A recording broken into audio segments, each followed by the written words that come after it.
من فيض مولانا الغفور قرآن رب العالمين جاء لنا نبراس نور فيه السعادة واليقين أسمى المعاني في السطور نسمو بها دنيا ودين نلقى الشفاعة في النشور بدلائل النور المبين في حفظه تحلو الأمور ما خاب من يرجو المعين نلقى الشفاعة في النشور بدلائل النور المبين بدلائل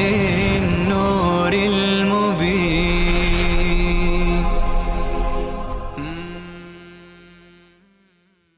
أعوذ بالله من الشيطان الرجيم.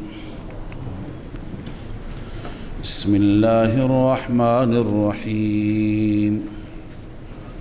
الذين يلمزون المتطوعین، این منافقین خودشون هم خرج نمی کردند، کسانی که در راه خدا خرج می کردند هم اونها را مسخره می کردند. در همین غزوه تبوک حضرت عبدالرحمن ابن عوف رضی الله تعالی عنه بعضی میگن 100 اوقیه داد، بعضی میگن 4000 درهم داد، بعضی گفتن 8000 درهم، عدد مختلف است. به هر حال مبلغی درشتی بود، آورد، همه دیدن، خدمت رسول الله تقدیم کرد. منافقین مسخره کردن، ببین این خودش را داره نشون میده که ما داریم خرج میکنیم. اینو متهم کردن به ریا، به نشان دادن. یکی دیگه آمد از صحابه، اون عرض کنم که 100 وسق داد. 100 وسق زیاد هست، 100 وسق خرما، هر وسقی تقریبا 60 کیلو هست. لذا وقتی که اینها را داد اون هم مسخره کردند، چیزی دیگه بهش گفتند. یکی دیگر از صحابه فقیر بود به نام ابو عقیل انصاری. این ابو عقیل انصاری تقریبا 2.5 کیلو خرما که 1 صاع نیم صاع بود، این مقدار خرمای خشک بود، اونا رو تو یک کیسه کرد و آورد تقدیم کرد. اینا باز مسخره کردن، گفت این جنگ فقط مونده بود که همین خرماهاش را بیاره، اگر این نمی آورد دیگه تجهیز نمی شد، خرماهایت به کجا ما را می رسوند. این هم مسخره کردند.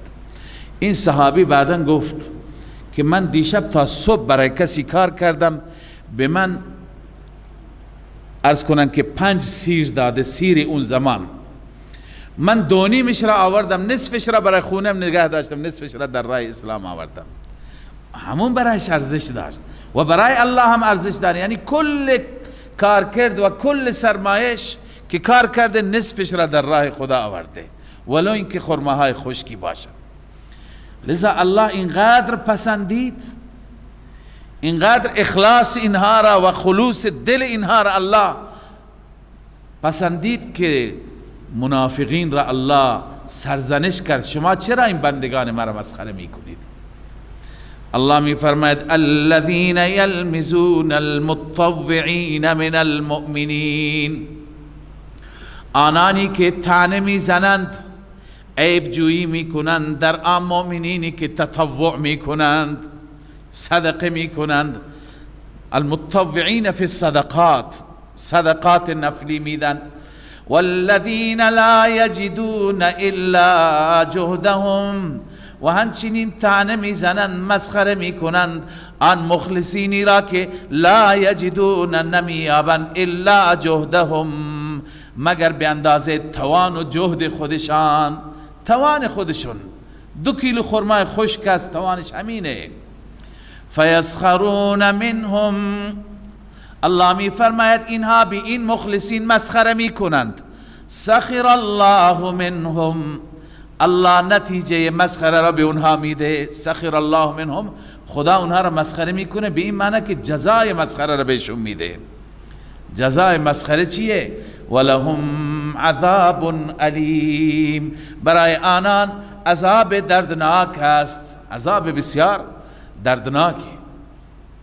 و الله عزوجل حتی به پیغمبرش میگه این منافقین که مخلصین را چنان تمسخر میکنند، دین خدا را و رسول خدا را، ای پیامبر حتی اگر شما برای اینها استغفار رو بطلبید، از خدا معافی بطلبید، خدا اینها را نمی بخشد.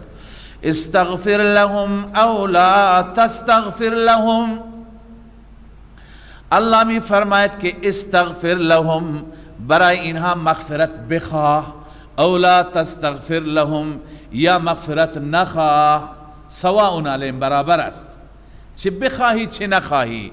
ان تستغفر لهم 70 مرة، اگر شما استغفار بطلبید برای آنان 70 مرتبه، 70 مرتبه. پس من قبلا خدمت شما عرض کردم که عدد 70، عدد 100، این اعداد کنایه از کثرت هستند. 70 یعنی زیاد، کنایه از کثرت هستند. این که رسول اکرم صلی الله علیه وسلم می فرماید من در هر روزی 70 بار استغفار می خوانم، یا در روایت دیگه 100 بار استغفار می خوانم، منظور این نیست که 70 تا، نه 71 تا، نه 69 تا، 100 یعنی 101 نه، بلکه کثرت زیاد. این عدد کنایه است از کثرت.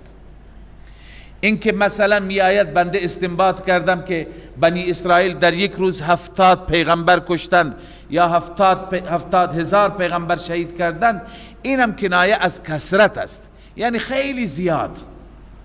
پس این اعداد برای عدد خاصی مشخص نیستند، کنایه هستند از کثرت. یعنی به کثرت اگر ای پیغمبر شما برای اونها مغفرت بطلبید، فلن یغفر الله لهم.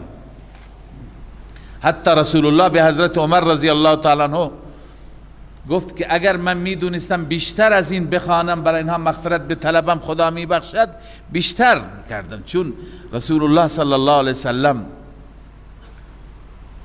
نسبت به این امت رؤوف بود، مهربان بود، دلش میخواست همه نجات بیابند، ولی الله عزوجل بندگان خودش را بهتر میشناسد. لذا الله میفرماید ذالک بانهم، این علت است، علت عدم مغفرت. ذالک بانهم کفروا بالله و رسوله، این به سبب این است که آنان کفر کردند به خدا و رسول خدا، انکار کردند، در دل اینها ایمان و اعتقاد ندارند. والله لا یهدی القوم الفاسقین، خداوند چنین قوم فاسقی را هدایت نمی کند، چنین قومی که از دین خارج هستند. فرح المخلفون بمقعدهم خلاف رسول الله و کرهوا ان یجاهدوا باموالهم و انفسهم. اینجا زجر و سرزنش است باز هم بر تخلف منافقین. عرض کردم تقریبا تا اواخر این سوره بحث تبوک است، جریان تبوک است. مخلفون به اون منافقینی میگویند که خودشون را از جنگ عقب کشیدند،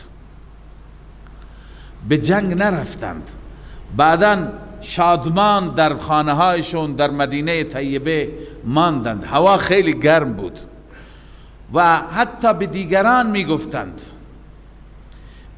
میگفتند نرید زیاد گرمه، شما چطور طاقت میارید گرما را؟ الله عزوجل جواب دندان شکنی داد. الله فرمود آتش جهنم گرمتره. اگر هوای تبوک گرمه، رفتن به سوی تبوک گرمه، آتش جهنم گرمتره. لذا این گرچه برای منافقین گفته شده موضوع جهاد است، اما خیلی احکام را ما هم عذر میاریم، عذر گرمی میاریم. بعضی ها روزه نمیگیرن، میگه گرمه. لذا برای اونها هم همین جواب. باید انسان از گرمی سختتری و شدیدتری انسان خودش را برهاند. دین اسلام دین تکلیف است، انسان مکلفه، باید برداشت بکنه هر چی که از طرف الله عزوجل است. الله می فرماید فرح المخلفون، خوشحال شدن مخلفون. فرح به معنی خوشحالی هم است، به معنی غرور هم است. آنهایی که از جنگ عقب ماندند، به مقعدهم خلاف رسول الله، خوشحال بودن به نشستن اینها خلاف رسول الله، که رسول الله به تبوک رفت و اینها در جهت مخالف نشستند. و کرهوا ان یجاهدوا باموالهم و انفسهم، نپسندیدند این که جهاد کنن با مال و جانشان به دلیل کفر و آرام طلبی. اینا آرام طلبی را دوست دارن، کفر را دوست دارن، با مال و جانشان در راه الله. این مرضشان هست، ضلال، مرض اول، خودشون گمراه بودند. و قالوا لا تنفروا، مرض دوم است اضلال، یعنی دیگران را هم گمراه کردند.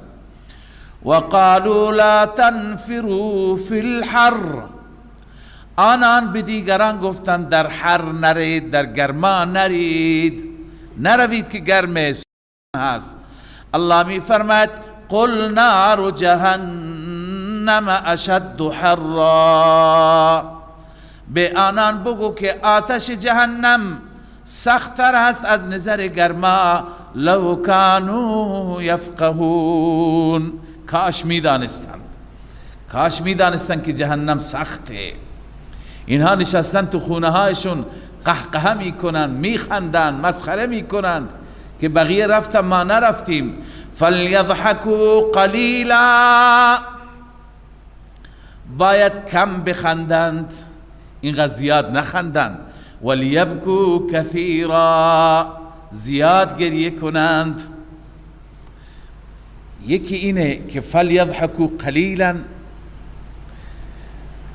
انشاء هست به معنای خبر، انشاء یعنی امر است، به معنای خبر است. خدا داره خبر میده اینا این همه میخندند، الله داره پیش بینی میفرماید، پیشگویی میفرماید که خنده های اینها که اینجا اینقدر میخندند در مقابل اون گریه ها که آخرت میکنند خیلی کم است. امر هست، دستور هست، ولی به معنای خبر است. فلیضحکوا یعنی اینها اندک میخندند در دنیا، هر چقدر میخندند، شب و روز میخندند، ولی باز هم اندک میخندند. ولیبکوا کثیرا، اونا زیاد گریه میکنند، چون اونجا به بلای گرفتار میشن که شب و روز آه و ناله و زاری هست. جزاء بما کانوا یکسبون، این جزا و پاداششان هست، کیفر اعمالشان هست. بما کانوا یکسبون، به سبب آنچه که کسب کردن. چی کسب کردن؟ کفر، نفاق، تخلف الجهاد. اما بعضی ها به این معنی هم کردن که باید کم بخندند و بیشتر گریه کنند به خاطر این عرض کنم نفاقی که دارن، اما با جزاء بما کانوا یکسبون زیاد هم خانی ندارد. خبر به معنی انشاء، انشاء به معنی خبر بهتر در میاد. فإن رجعك الله إلى طائفة منهم فاستأذنوك للخروج، از این به بعد معامله با منافقین را الله عزوجل مشخص کرد که ای حبیب من، اگر شما برگشتید و باز برای معرکه دیگه، برای جریان دیگه میخواستید برید، اینها وقتی که میخواستن با شما بیایند اجازه ندید به اینها را دیگه با خود همراه نبرید. فإن رجعك الله إلى طائفة منهم، اگر خدا شما را برگرداند به گروهی از آنان شما مواجه شدید، فاستأذنوك للخروج، آنان اجازه گرفتن برای خروج با شما، فقل لن تخرجوا معي ابدا، هرگز با من خارج نشوید، ولن تقاتلوا معي عدوا، و هرگز با من نجنگید با هیچ دشمنی. چرا؟ دلیل انکم رضیتم بالقعود، همانا شما راضی شدید بالقعود، بنشستن مثل زنها، اول مرت، بال اول اون وقت که وقت تبوک بود، لذا از این به بعد اجازه نداری با ما بیایید. فقعدوا مع الخالفین، با خالفین، اینایی که پشت سر میمانند با اینها بشینید. دیگه شما مجاهد نیستید، شما جنگجو نیستید، شما بشینید، کار شما خونه نشستن هست، دیگه با خود همراه نبرید. ولا تصلی علی احد منهم مات ابدا. باز هم روش معامله رسول الله با منافقین. رسول اکرم صلی الله علیه و سلم میخواست بر ابن ابی، عبدالله ابن ابی، کسی که بیشترین دشمنی ها را با رسول الله صلی الله علیه وسلم انجام داد، این بدبخت مرد. بعد از این که مرد، فرزندش که هم اسمش عبدالله بود، صحابی مخلصی بود، رسول الله را خیلی دوست داشت و شمشیر کشید برای پدرش صرفا به خاطر رسول الله و از پدر اعتراف گرفت که پدر بگه که رسول الله عزیز هست و من ذلیلم. همون در جریان لا یخرجن الاعز من الاذل. لذا این پسرش دلش سوخت برای پدر، دیگه عاطفه پدری میدونیم همه ما. این پسر تصور کرد که این پدر بیچاره میره جهنم، میره تو آتش میسوزه. لذا آمد خدمت رسول الله خواهش کرد که یا رسول الله شما بیایید بر اون نماز بخوانید. رسول الله آمادگی کرد بره نماز بخواند. آن حضرت هم دلسوز بود، خیرخواه بود، نه اینکه میخواست نماز بخواند، که آن حضرت پیراهن خودش را و رداء خودش را که به عنوان پیراهن استفاده میکرد داد که ببرند او را کفن بکنند. حضرت عمر فاروق گفت یا رسول الله شما برای جنازه این تشریف نبرید، این منافق است. رسول خدا گفت به من خدا اجازه داده، همون که خواندیم استغفر لهم او لا تستغفر لهم، به من اختیار داده، اجازه داده نه، اختیار داده که من برای اونها مغفرت بخواهم یا نخواهم. این اختیار را به من خدا داده، لذا من از این اختیار استفاده میکنم، میرم میخوانم. پیغمبر خودش را هم میخواست تسلی بده، فرزندش را هم میخواست تسلی بده، بقیه با خدا است. لذا گفت من میرم میخوانم. عمر فاروق هر کاری کرد رسول الله قانع نشد. بعضی میگن رفت خواند بعدن این آیه نازل شد، بعضی میگن نه نخواند، نازل شد دیگه نرفت نخواند. علی ای حال این پیغمبر چقدر شفیق است، چقدر مهربان است، کسی که بیشترین ضربه ها را از او دیده و از جماعت او دیده، بازم الان که مرده دلش میسوزه براش. الله می فرماید ولا تصلی علی احد منهم مات ابدا، شما نماز نخوان بر هیچ یک از اینهایی که مرده، از این منافقین. ابدا، ابدا مفعول لا تصلی است، لا تصلی ابدا، هرگز نماز نخوان. ولا تقم علی قبره، بر قبرش نایست. ولا تقم علی، بر قبر چرا می ایستند؟ برای دفن کردن و استغفار، دعا خواستن. بسیاری امروز میگن که دعا بعد از دفن ثابت نیست. دعا بعد از دفن، رسول اکرم صلی الله علیه وسلم هم دعا کرد برای کسی که او را دفن کردند. درسته اون پرسه و تعزیه اونجا دعا ثابت نیست، دعا هست اونجا هم ثابت هست، اما بدون دست بلند کردن. پیغمبر همینطور دعا کرد خداوند مرده شما را ببخشد، خداوند غریق رحمت کند، خداوند در بهشت جای بدهد، خداوند دار آخرتش را از دنیایش آبادتر بکند. اونجا هم دعا کردن برای تسلی، اما دست بلند نکردند. اما اینجا بر قبر چرا می ایسته؟ از اینجا از اشاره این آیه معلوم میشه که پیغمبر می ایستاد که برای مرده استغفار میخواست از خدا، مغفرت میخواست، دعا میکرد. بس این نیست که بگیم هر جا دعا نیسته، نه، خیلی جاها دعا ثابت است. لذا الله می فرماید ولا تقم علی قبره، برای دفن و استغفار بر قبرش نایست. چرا؟ انهم کفروا بالله و رسوله، همانا آنان کفر کردن به خدا و رسول خدا، و ماتوا و هم فاسقون، آنان مردند در حالی که فاسق بودند، یعنی خارج از دین کافر بودند. لذا این که کافر است برای او نباید نماز بخوانی. ولا تعجبك اموالهم و اولادهم، باز تخویف دنیوی، اینا که مال و ثروت و همه چیز منافقین دارند و به اصطلاح شکوه و عظمت دارند، الله اینها را آخر به روز سختی گرفتار می کند. شما را در تعجب واقع نکند مالشان و اولادشان. انما یرید الله ان یعذبهم بها فی الدنیا، جز این نیست که الله می خواهد به وسیله همین مال آنان را عذاب بده در دنیا. و تزهق انفسهم و هم کافرون، روحشان تزهق انفسهم، جانشان را بگیرد، روحشان را بگیرد در حالی که کافر باشند. یعنی وقتی که مغرور مال باشه، بلا نسبت مست مال باشه، این تا آخر دیگه در همون مسیر هست، آخر با کفر میمیرد.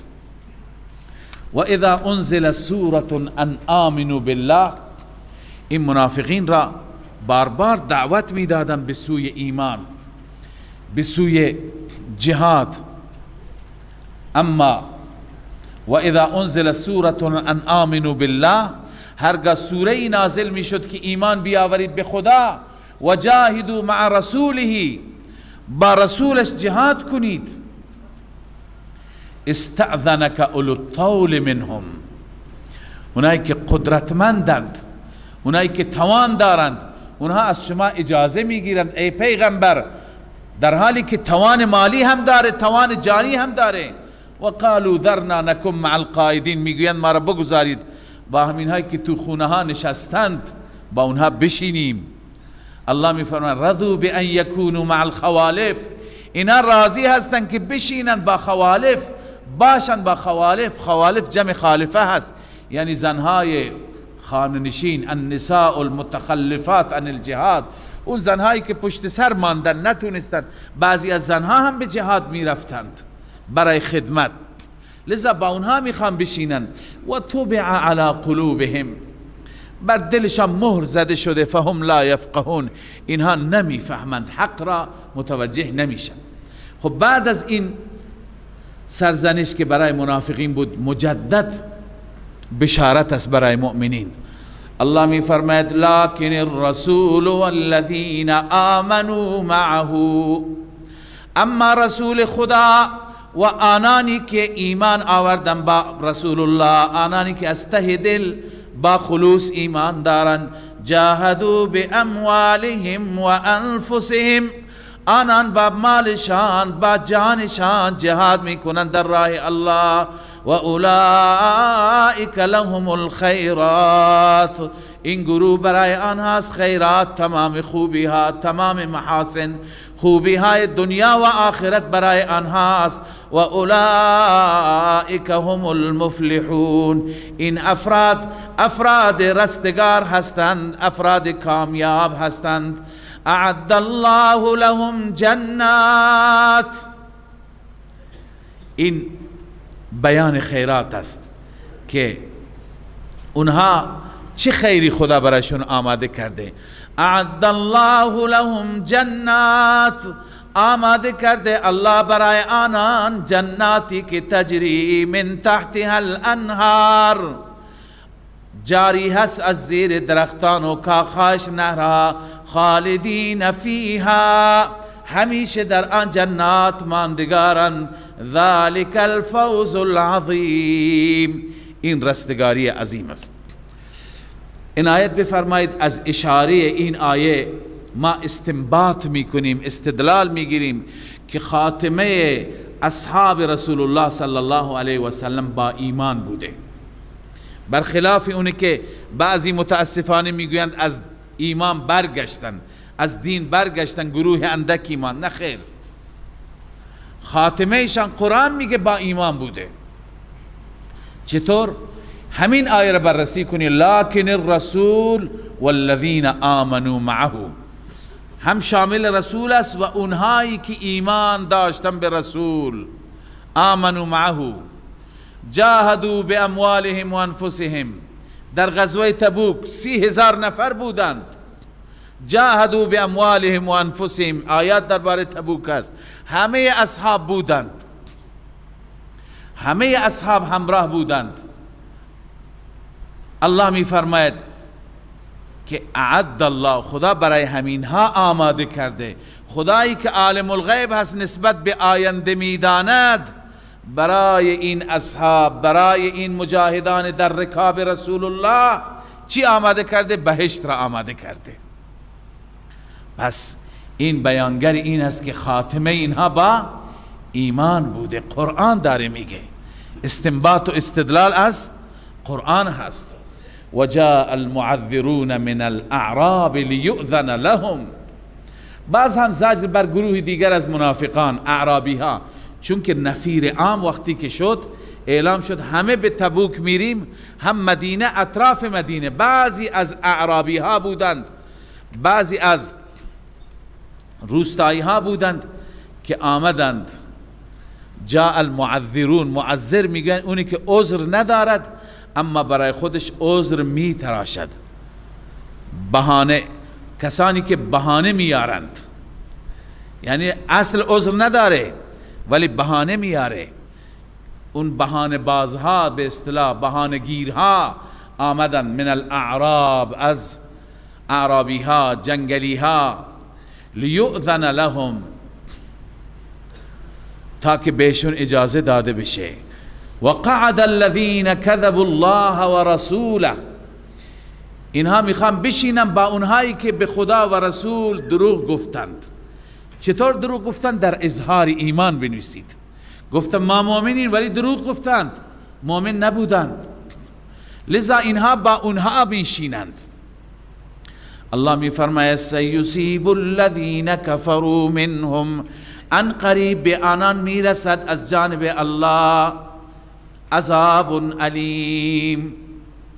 آنانی که کفر کردند از آن منافقان، به آنان عذاب دردناک میرسد.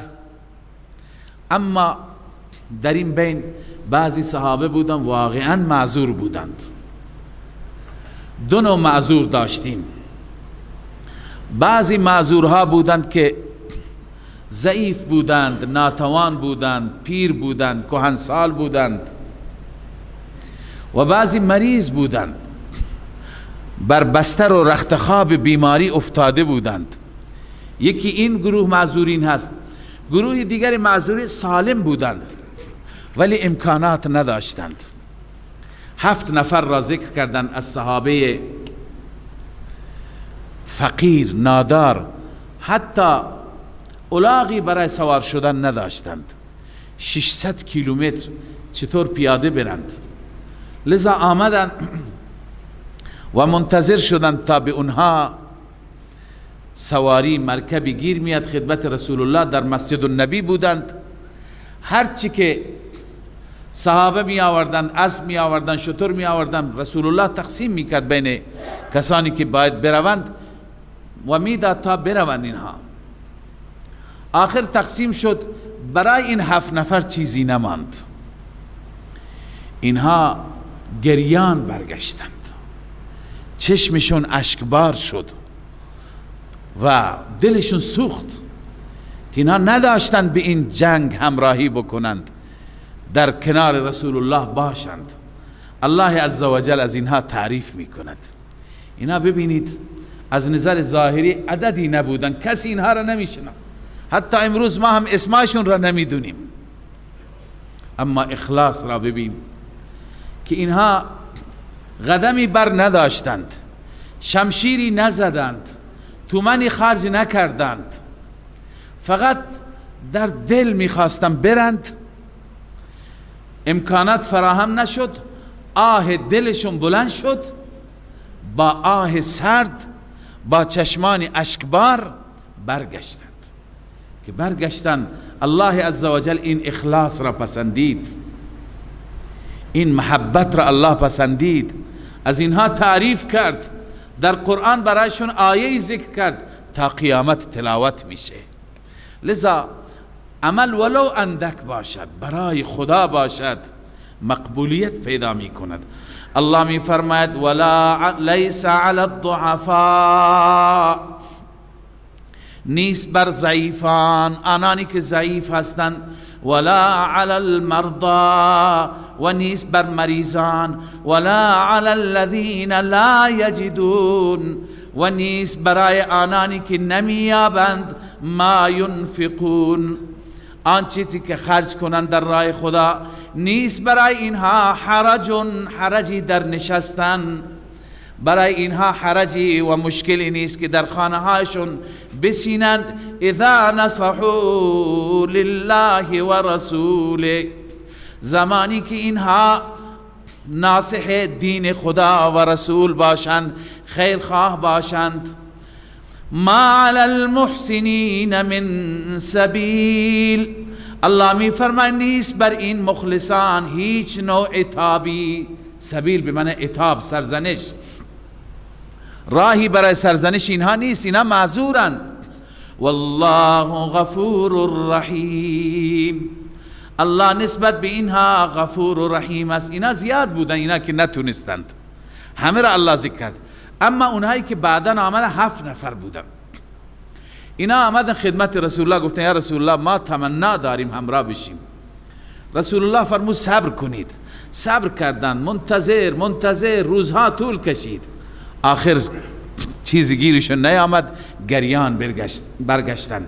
الله اینجا اونها را ذکر می فرماید ولا علی الذین اذا ما اتوک، و نیست بر آنانی که وقتی که پیش شما آمدند لتحملهم، تا که آنها را حمل کنی بر سواری، تا که به اونها مرکب بدی، سواری بدی. قلت لا اجد، تو ای محبوب من، ای پیغمبر من گفتی لا اجد، من نمیابم، سواری نیست که به شما بدم. لا اجد ما احملکم علی، نمیابم آنچه که شما را حمل کنم بر آن. اینا چی کار کردن؟ تولوا، الله می فرماید اینها برگشتند. و اعینهم تفیض من الدمع، چشمایشان جاری بود از اشک، از چشمایشان اشک جاری بود. چرا؟ حزنا الا یجدوا ما ینفقون، از غم این که نیافتند آن چیزی که خرج کنند در راه الله. دلشون جوش میزد که ما نداریم در راه خدا خرج کنیم، لذا که نداشتند حسرت میخوردند. گاهی حسرت و آه کشیدن، گاهی حسرت و آه کشیدن انسان را به جای میبرد که کسی که صاحب همون توفیق هست هم به اونجا نمیرسد. گاهی افرادی را میبینیم که الله بهشون داده در راه الله خرج میکنند، شمایی که ندارید شما میبینید اون چه نیکی میکنه، چقدر خرج میکنه، آهی میکشی. چرا آه را میکشی؟ این در دل این تمنا را پیدا میکنی کاش من هم این توفیق را داشتم. امکان داره این آه تو به جایی برسد که خرج او نرسیده.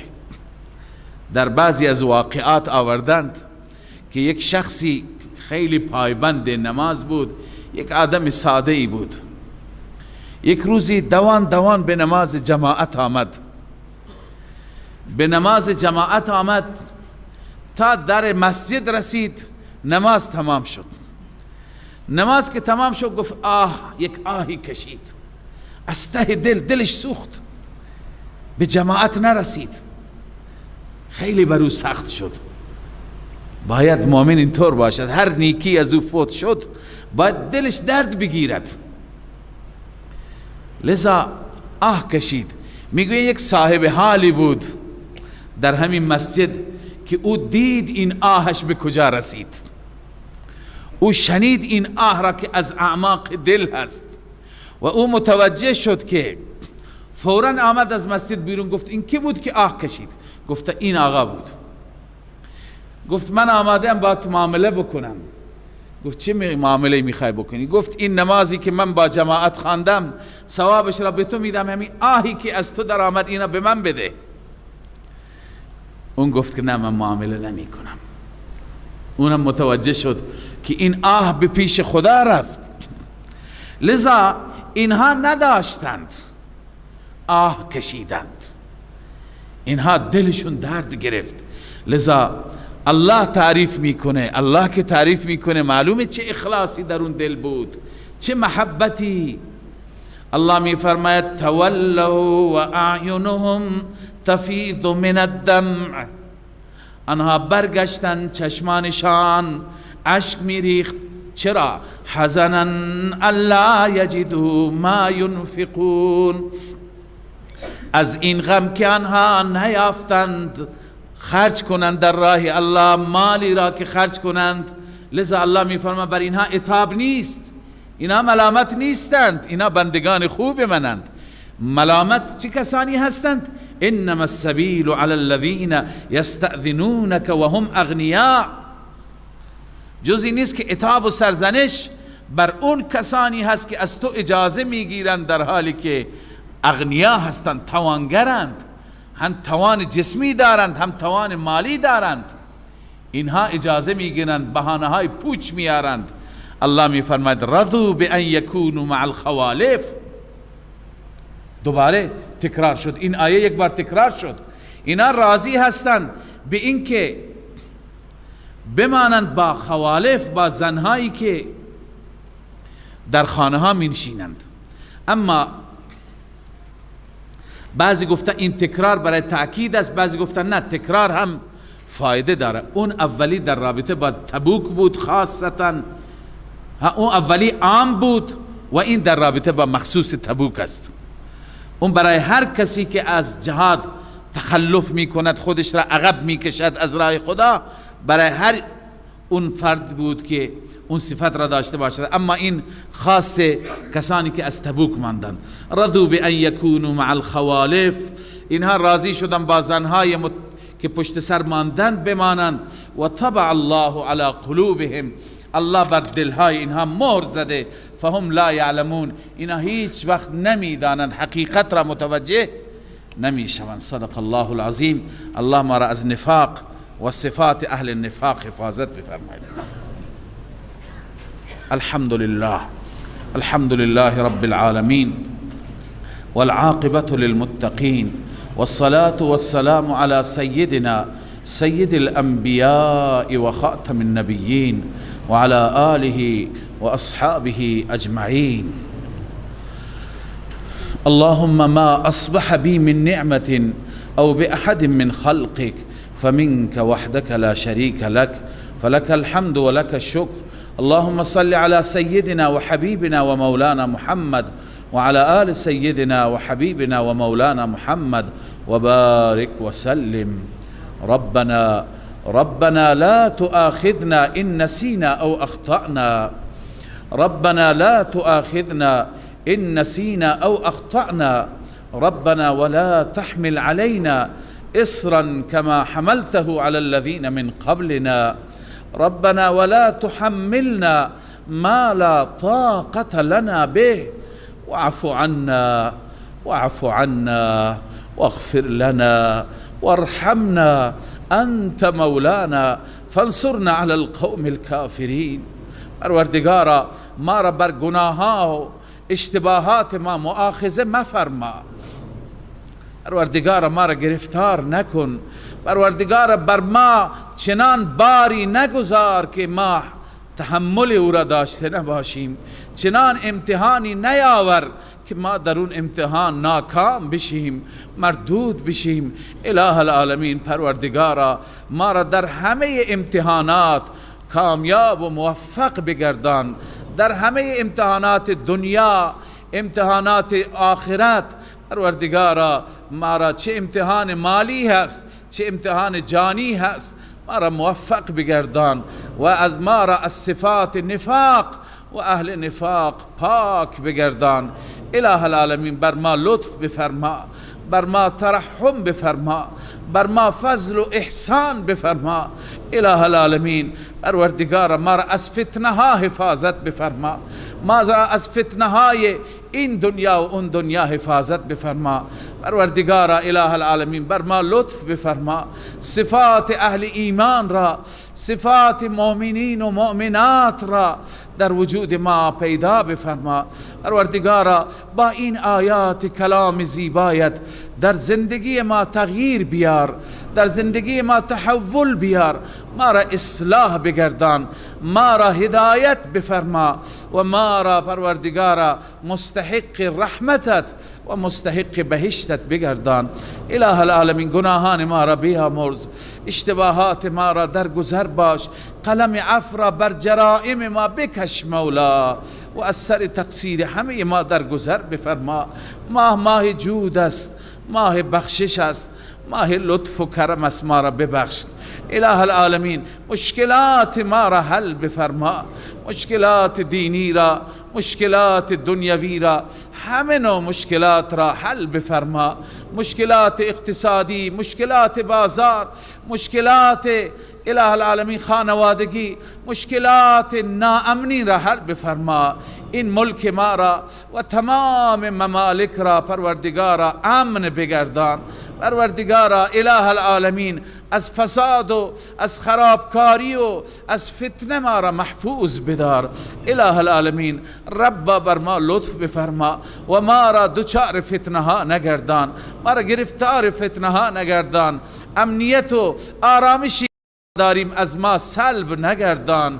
پروردگارا امنیت را برای همه مسلمانان بیاور و ناامنی را به بلاد کفر انتقال بده. اله العالمین پروردگارا لطف بفرما.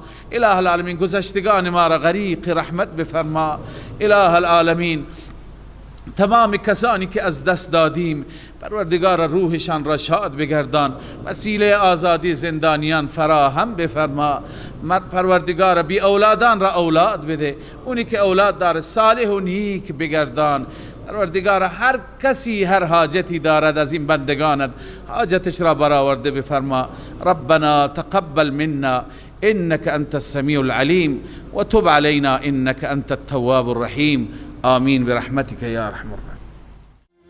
من فيض مولانا الغفور قرآن رب العالمين جاء لنا نبراس نور فيه السعادة واليقين أسمى المعاني في السطور نسمو بها دنيا ودين نلقى الشفاعة في النشور بدلائل النور المبين في حفظه تحلو الأمور ما خاب من يرجو المعين نلقى الشفاعة في النشور بدلائل النور المبين بدلائل